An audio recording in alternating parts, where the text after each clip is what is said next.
Base होने चाहिए। हम कई बार चर्चा कर रहे थे, हमारे समाज से आईएएस नहीं निकलता साहब, हमारे समाज से आईपीएस नहीं निकलता। क्यों नहीं निकलता?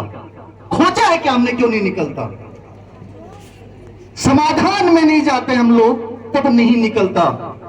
एक 10वीं में फेल बच्चा, 12वीं में फेल बच्चा और वो आईएएस बन जाता है। क्यों बन जाता है? सच में क्रांति जगह नहीं पड़ती है। आप यहां बहुत टैलेंटेड बच्चा है, मैं तो बाइक रेस पास हुआ बच्चा आपको संबोधित, व्यक्ति संबोधित कर रहा हूं। मुझे लगता है कि समाज के उस कोने पे बैठे उस बच्चे को जो आज 10वीं 12वीं में बहुत कम अंकों के साथ पास हुआ है, यदि हमने उसको बदलने की कोशिश की ना, और उसके अंदर यदि हमने उत्साह जगा दिया ना, तो वास्तव में इन प्रतिभा सम्मान समारोह का औचित्य रहेगा, अन्यथा कोई औचित्य नहीं रहेगा। क्योंकि वो निम्न वर्ग वाला बच्चा वो गुंडा बनेगा, वो बदमाश बनेगा। हमें उसको दिशा देने की जरूरत है। ये बच्चे तो टैलेंटेड हैं, टीम है ये बच्चे। इन बच्चों का दायित्व लेना है इन समारोह में आके कि सर हमारे आसपास के, हमारे समाज के 4 बच्चे हैं ना, उनके जीवन को बदलेंगे हम। उनको बताएंगे कि जब प्रतिभा सम्मान समारोह में जाया जाता है, वहां हमारी वैल्यू क्या बनती है। समझ रहे हैं ना? वैल्यू क्या है? यही तो जीवन है। तुम्हारे प्रति लोगों का दृष्टिकोण बदल गया जब तक तुम्हारे नंबर नहीं थे, तुम्हारे प्रति दृष्टिकोण अलग था। पता नहीं लोग क्या क्या बोलते थे।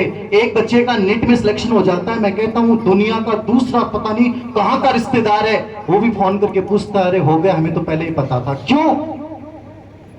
आज बहुत याद आई तुम्हें, जिस दिन वो बच्चा स्ट्रगल कर रहा था, एक दिन किसी ने फोन करके नहीं कहा कि बेटा तू कर सकता है। ये दुनिया है और जिंदगी में लड़ाई हमेशा खुद को लड़नी पड़ती है, कोई साथ नहीं देता है, मैं मानता हूं, और आपको मानना पड़ेगा। समाज को बदलना है तो पहले अपने आप को बदलो। समाज के ठेकेदार कभी बनने की कोशिश मत करना। कोई नहीं बना सकता समाज को, और कोई नहीं बदल सकता। कर्नल किरोड़ी सिंह बैसला जी ने पहले अपने आप को बदला, तब जाके समाज बदला है साहब। ये मान के चलना। आज राजनीति ज्यादा होती है और जो एक्शन लेने चाहिए ना, उनकी कोई बात नहीं करता है। हमें उस दबे कुचले बच्चे की जिंदगी में वो प्रेरणा रूपी बीज बोना पड़ेगा। और मैं बीज की बात करता ही नहीं, बीज तो सुरक्षित अवस्था है। मैं कहता हूं इन बच्चों को अंकुरन बनना सिखाओ। अंकुरन जानते हैं? बीज सुरक्षित स्थिति है। बीज वो है जो बदलना नहीं चाहता, लेकिन वही बीज जब जमीन में बोया जाता है वो अंकुरन बनता है। अंकुरन बहुत कोमल सी चीज है, लेकिन वो पत्थर के सीने को चीर के, उस धरती के कठोर सीने को चीर के जब बाहर निकलता है, उसे डर होता है कि कोई पशु खा सकता है। एक बच्चा खेल रहा है, वो उसको रोक सकता है, लेकिन वो बिना डरे उगेगा। रोंदने दो, कुचलने दो, गिराने दो, मैं खड़ा हो जाऊंगा। इस अंकुरण की इस विशेषता को अपने आने वाली पीढ़ियों के बच्चों में रोपित कर दो। और फिर तुम ये स्टेज से कोई ये बोलेगा कि मेरे समाज से गिनाओ कितने आईएएस हैं, कितने आईपीएस हैं, मैं कहूंगा आपको बैठाने के लिए आईएएस आईपीएस के अलावा कोई व्यक्ति बुलाने की जरूरत नहीं पड़ेगी, भरे पड़े मिलेंगे आपको।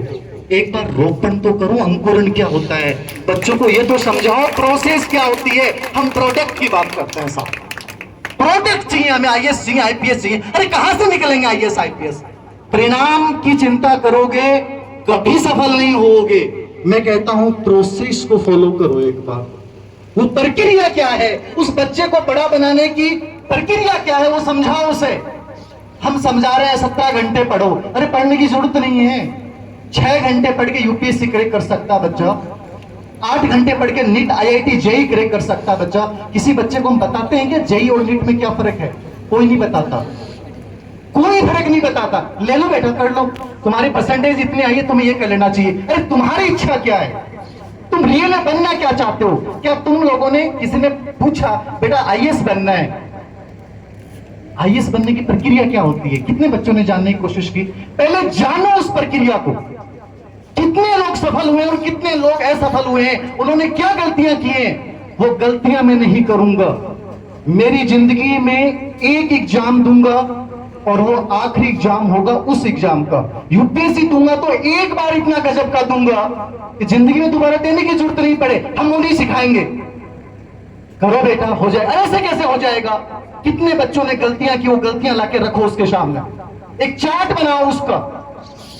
वो चीजें कौन सी है जो तुम्हें फॉलो करनी है, वो बेहतरीन किताबें कौन सी हैं, नोट्स बनाने के तरीके क्या हैं, वो नहीं सिखाना हमें।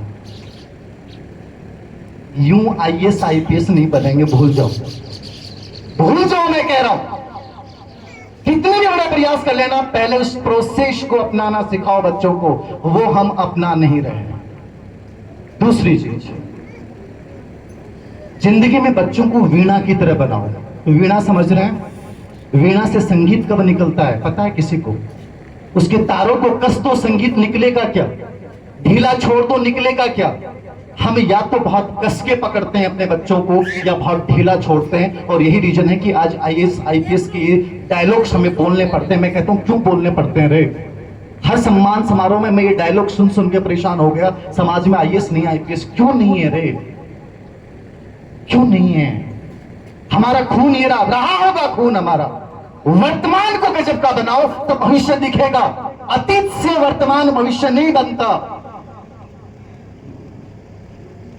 अतीत से कुछ नहीं होता। प्रेजेंट गजब का बनाओ, और प्रेजेंट गजब का बनाना है तो बच्चों में बीजारोपण अंकुरन ऐसा पैदा कर दो कि बच्चा एक एग्जाम को दूसरी बार देगा ही नहीं।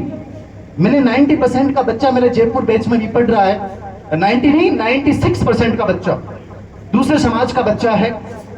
उस समय मेरिट में आया बच्चा मेरे सामने आके रोने लग गया, सर मैं 5 साल से स्ट्रगल कर रहा हूं 3rd ग्रेड टीचर बनने के लिए, सर बन नहीं रहा हूं। किसी व्यक्ति ने, मेरे आसपास के लोगों ने कहा कि तेरी जिंदगी में राजयोग नहीं है। अरे कौन लोग हैं जो तुम्हें कहते हैं राजयोग नहीं है? मेरी हथेली को देख के झुंझुनू में स्काउट गाइड का एक बनारस के पंडित जी थे, उन्होंने कहा बेटा तेरे प्राइवेट सेक्टर में संघर्ष करना लिखा है। मैं